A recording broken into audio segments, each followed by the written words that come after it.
Саламатсыздар ма оқушылар? 11 сынып алгебра оқулықтағы 10-8 есептің шығарылуын көрсетейін. Мына жерде 49-дың 3-тен 2 дәрежесінің 4-тен 3 дәрежесі тең болады. Негізі сол күйінде дәрежені дәрежеге шығарғанда дәреже көрсеткіштері көбейтіледі. 3-тен 2-ні 4-тен 3-ке көбейтемін.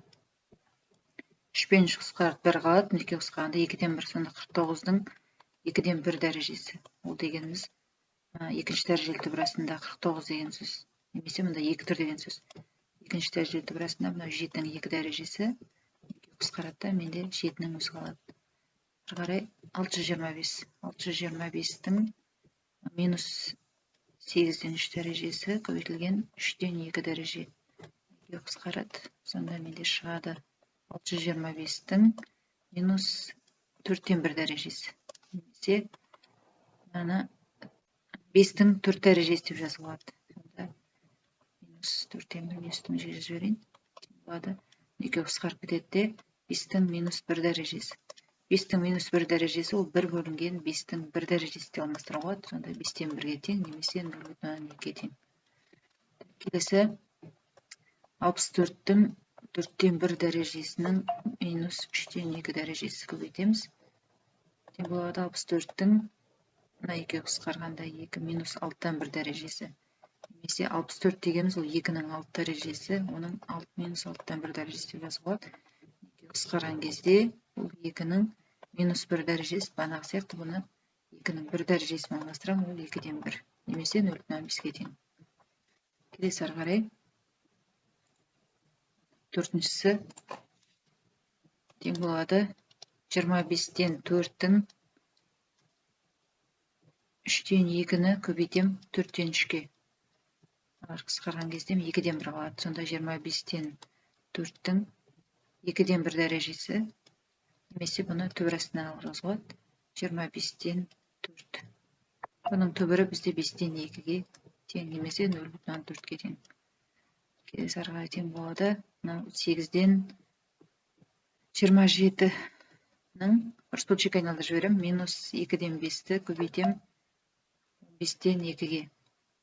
Тең болады 8-ден 27-ның 7 қысқарады. Мынау қысқарғанда минус 3-тен 1 дәрежесі болады.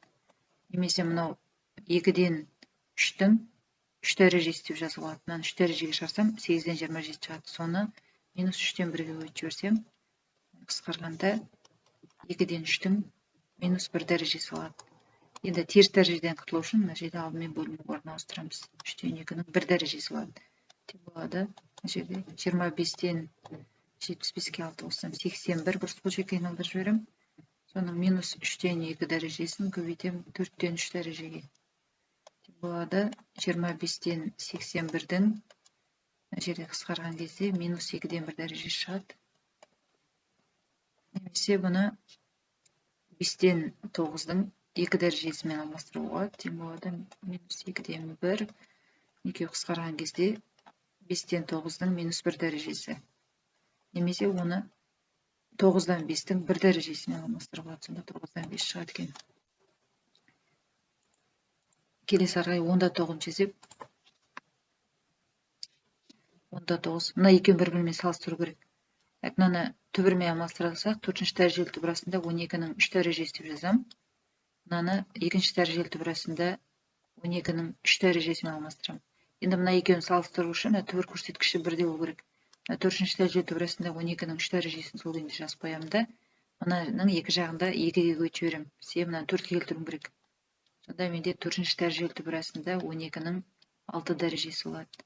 Енді мына екеуінің түбір көрсеткіштері бірдей екеуінің. Енді дәрежелерін салыстырамын. 12-ның 3 дәрежесі мен 12-ның 6 дәрежесі салыстырсақ, бізде мынау үлкен, олай болса бізде мына бөлшек үлкен болады. Келесі мынау да сондай. Түбірасында 2-ші дәрежелі түбірасында 2 жазылмайды. 8-дің 3 дәрежесі және 3-ші дәрежелі түбірасында 8-дің 4 дәрежесі. 2 жақсы жазбайын. Екеуінде 2 мен 3-тің ортақ бөлімі бізде 6 олай болса, мынаны 3-ке көбейтсем, мынаны да 3-ке көбейтем, мынаны 2-ге көбейтсем, мынаны да 2-ге көбейтем. Сонда мынау 6-ші дәрежелі түбірасында 8-дің 9 дәрежесі болады. Мынау 6-ші дәрежелі түбірасында 8-дің 8 дәрежесі болады. Енді түбір көрсеткіштер бірдей, 8-дің 9 дәрежесі мен 8-дің 8 дәрежесі салыстырсам, мынау үлкен, олай болса бізде мынау үлкен болады. Келесі ары қарай үшіншісі. Келесі мынау 4-ші дәрежелі төбірасында 18-ден 1-дің 5 дәрежесі. Мынау 5-ші дәрежелі төбірасында 18-ден 1-дің 6 дәрежесі болады. Екеуінің ортақ бөлімі 4 пен 5-тің 20 олай болса, мынаны 5-ке көйтем. Мынаны 4-ке көйтем. Сонда 20 дәрежелі төбірасында 18-ден 1-дің 25 дәрежесі болады.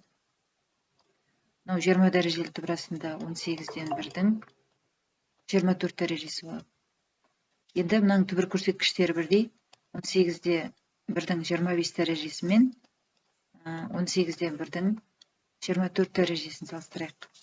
Енді мына әрқайсысын 25 дәрежеге шығаратын болсам, 1-ді қанша дәрежеге шығарсам да 1 болады. Мына 18-дің 25 дәрежесі, 1 бөлінген 18-дің 24 дәрежесі.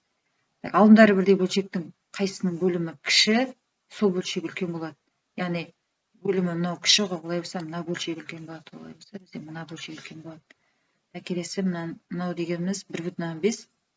1,5 дегеніміз бұл бізде 2-ден 3 деген сөз. Сондықтан мынау 2-ші дәрежелі төбірасында 2 жазылмайды, 1 жазылмайды. 5-ден 1-дің 3 дәрежесі де болады. Мынау 3-ші дәрежелі төбірасында 5-ден 1-дің 5 дәрежесі болады. Екеуінің түбірлерін бірдей алу үшін 2 мен 3-тің ортақ бөлімі 6. Мынаны 3-ке көйтем, мынаны 2-ге көйтем. Сонда мынау 6-ші дәрежелі төбірасында 5-ден 1-дің 9 дәрежесі болады. 6-ші дәрежелі төбірасында 5-ден 1-дің 10 дәрежесі болады.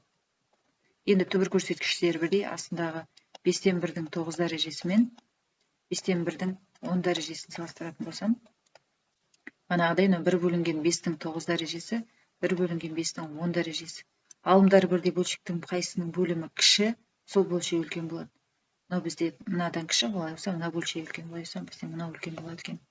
Осымен есебіміз аяқталды. Тыңдағандарыңызға рахмет, сау болыңыздар.